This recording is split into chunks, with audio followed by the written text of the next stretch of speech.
Hello, everyone. It's a great pleasure to welcome you to yet another edition of Speak in the Right Diction. And of course, today's class will focus our attention on a different topic. Now, can you recall in our last discussion, we discussed letter names and sounds. Now, I want to ask you, have you been spelling in the right diction? And if you have been doing that, thumbs up for you. The only way you can remember the topic or what we have discussed is to make good use of it when you're talking to someone. You can even record your voice and ask a friend to listen to it, or you listen to it yourself to help you see your progress. So today I have another topic for you, okay? And the topic is linking and contraction, two topics in one, or contraction and linking. Well, when we say linking, what are we talking about? Well, when we say linking in spoken English, we are talking about you uh, joining the two words that follow the rule that we are going to state together. Now, in English, when a word ends with a consonant sound and the next word starts with a vowel sound. Now, I'll repeat that again.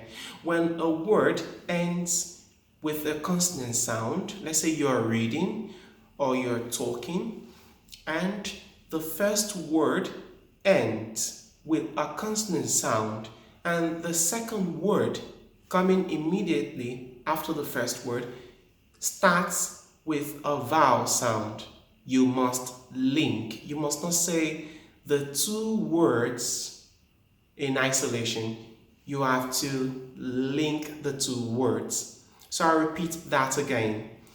When a word ends with a consonant sound and the next word starts with a vowel sound, you link the two words. Now, if the first two words is like that, and the third word and the fourth word obeys the rule, you have to link the four words. You cannot say the four words in isolation. Okay, so you see, that's why you will notice that when you are in the class of a native speaker of English, you will notice that many of us cannot hear what the native speaker is saying because he's applying this rule. Okay, now the rule is very simple. Whenever you have a consonant sound ending a word and a vowel sound starting a word, you have to link. So if you have four set of words, five set of words like that, you have to say the entire five set of words or five words, the five words together as one. That's what's spoken English. In written word, you write five words or two words or three words, but in spoken English, it's very different. You have to say the two words that follow the rule as one word. If it is three words, it becomes one word. If it is four words, it becomes just one word. Now, I have some examples that will help you to practice. Or you should have in mind is, before you can link, you must have at least two words before you can link, or before you can do linking. Now you can have be 3, 4, 5, and so on. Now, let's practice. I have some expressions for you. The first one is tall and Africa. Now, tall ends with L, and Africa starts with A. Now you can see that L is consonant and A, Africa, is vowel. So in spoken English, I am not expected to say the word this way or the phrase or the expression this way. Tall African. Or you're talking, you now say, I met a tall African man. No. Yeah, for a native speaker, it would just, he or she would smile and say, oh my God, he's supposed to link it.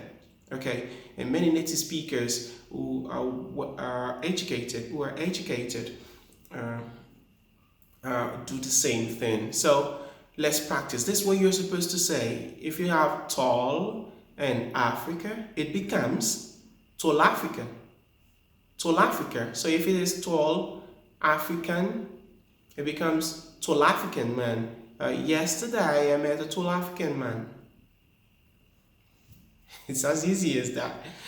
Yesterday I met a tall African man, and that is it. So you should not say tall African man. Okay, let's use another expression. If I could say 4 and 8. Now, if I have 4 and 8, I will not say for it. For it to work, no, I will say for it. For it to work. Okay, so if you're in the class of a native speaker, watch the shape of the mouth and listen, and you'll be able to pick exactly what you said. And because you already know the rule, you will know the rule is applying, and this is just one of it. Okay, so let's practice again. Say for it. For it to work. For it to work.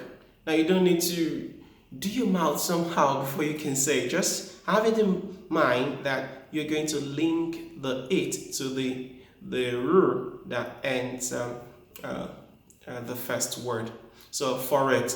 So repeat after me. For it. For it. For it to work. Good. Now let's take another expression. You've seen the phrase or the expression super egos. Now you shouldn't say super egos. You should say super egos. Super egos. So repeat after me. Super egos. So if you're talking, you can say, yesterday I was yesterday I was watching the Super Eagles. And you finished. So it makes your native speaker use their linking because it makes your spoken English smooth, and it makes them flow. So you're expected to do the same thing too. So let's practice more. So wriggle accent. So you will say wriggle accent, wriggle accent, wriggle accent. The young man speaks with wriggle accent. And that's it. Wriggle accent becomes wriggle accents. Repeat after me. Wriggle accent. Very good. Okay, now let's take another one. If you have car and is, by now you should know what that will be. It will become car is. Okay, so you can say my car is outside, or you say my car is blue. Now repeat after me. Car is. Very good. So you can say my car is blue.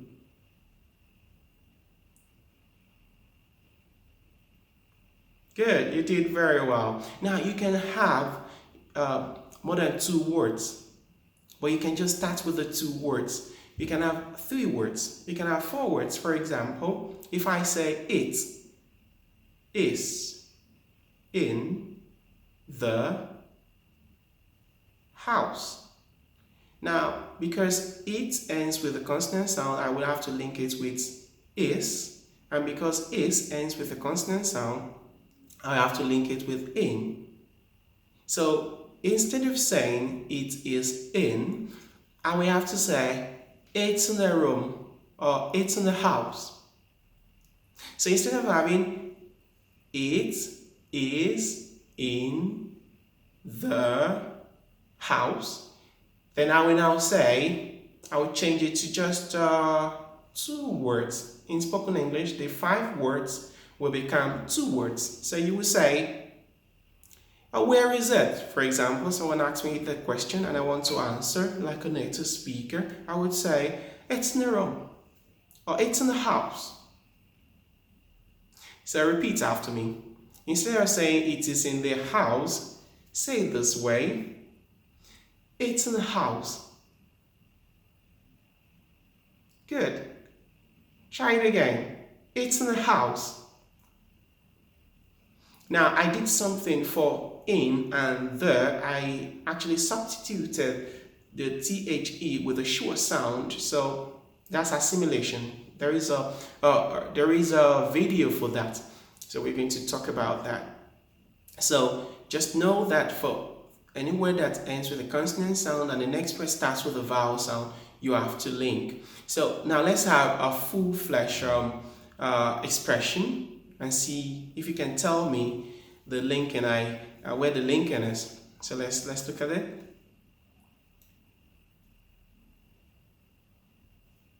Are they far away?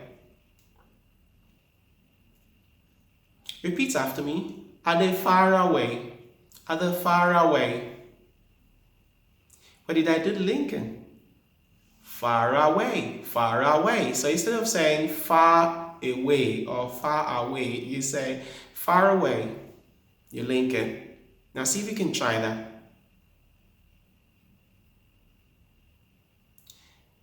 Now let's take another one.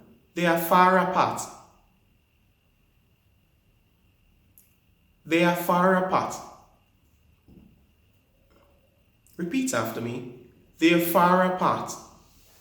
You did very well. Well done. Give yourself a super clap. Great, great, great. Okay, let's see. So far apart. That's where we did the linking. So they are far apart. See if you can say that. Okay, let's take another one. There are some boys outside. There are some boys outside. There are some boys outside. Now, did you take note of there are some? There are. Now, see if you can do the same thing. Listen and repeat after me. There are some boys outside. Repeat after me. There are some boys outside. Good. Now, let's take another one. I would like to see more of you. I would like to see more of you. I would like to see more of you. Did you take note of where I did the linking? More of. Notice that OF is pronounced of, like I'm doing of, okay? While OFF is off. So you will notice I said more of, okay? More of you. So I'd like to see more of you, more of you. I'd like to see more of you. See if you can try that.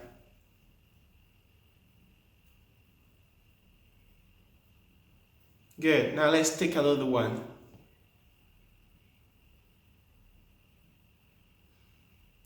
After a while, I stopped going there. After a while, I stopped going there. After a while, I stopped going there. Did you take note of where I did the linking? After a while. After a while. So I didn't say after a while, I stopped going there. No, I said after a while, I stopped going there. After a while, I stopped going there. See if you can try that. Well done. Now let's take another one. After all, you're my brother. After all, you are my brother. You did very well. Good. You notice, after all, I didn't say after all, you are my brother. No. So try, see if you can try. After all, you are my brother.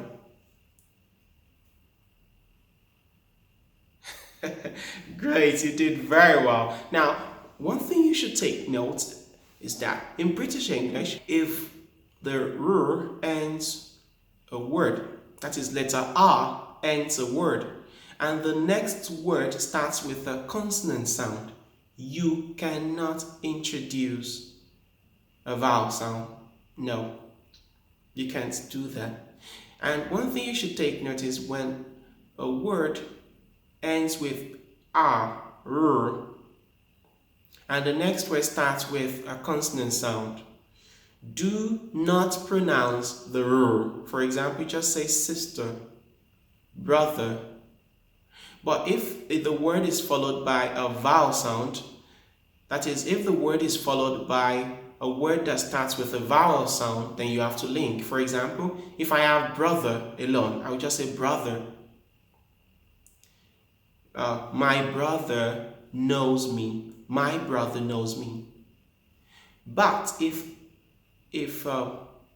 I have the next word is a word that starts with a vowel in front of brother, the word starts with a vowel, then I have to pronounce the r. For example, my brother is here. My brother is here. Did you get the difference? In the other one, I said, my brother knows me, and I ended it. I didn't put the r. I didn't say my brother knows me. No, I didn't say that. I just said my brother knows me. Now, in the second expression, I have to bring the r in because the next word starts with a vowel sound. So I said,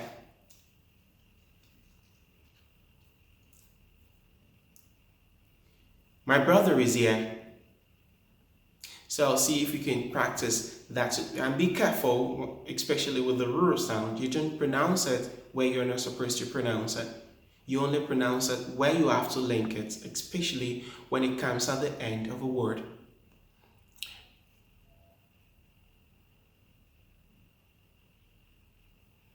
Now let's take another expression.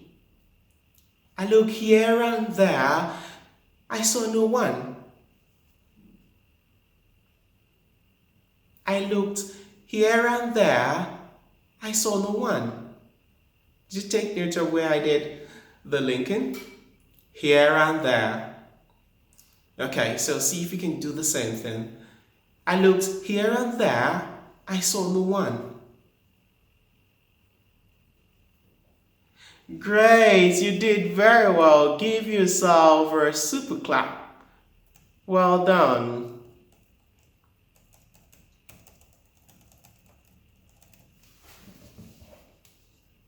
Now let's take another one. Now look at these illustrative expressions and see if you can try it. Repeat after me. I love tall African men. I love tall African men. I love tall African men.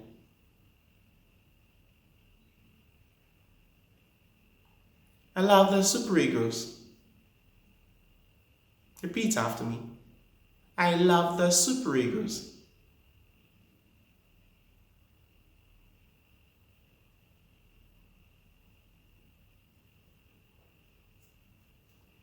My car is blue.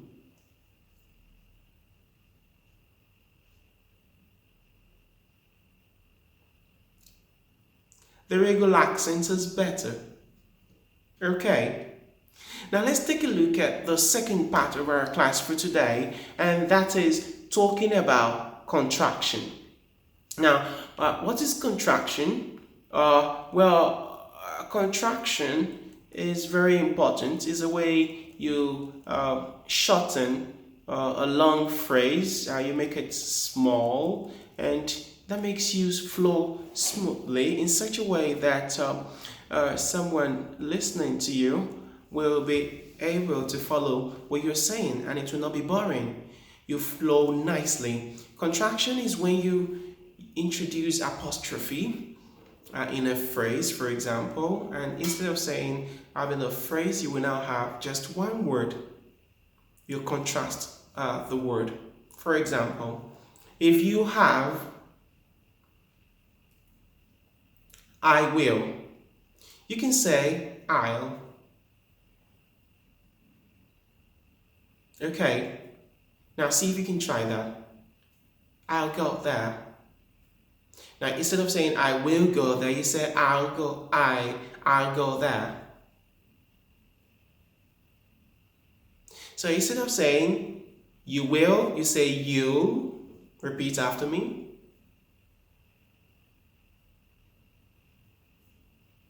She will, you say she'll. You would becomes you'd. The will becomes they'll.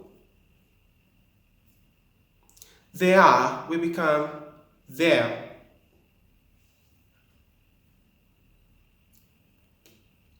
I am becomes I'm. Okay, now we are going to take a conversation that you can look for a friend to practice with. But I'm going to play the two roles, like two people talking, having a conversation. And take note of the superego and the tall African man.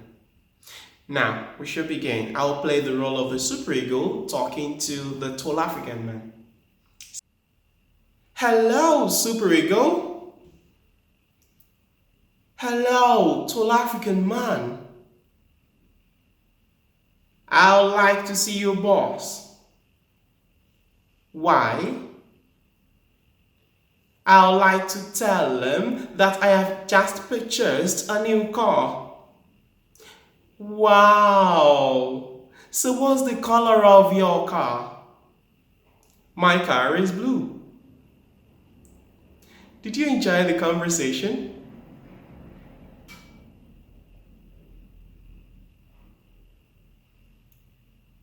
Did you enjoy the conversation?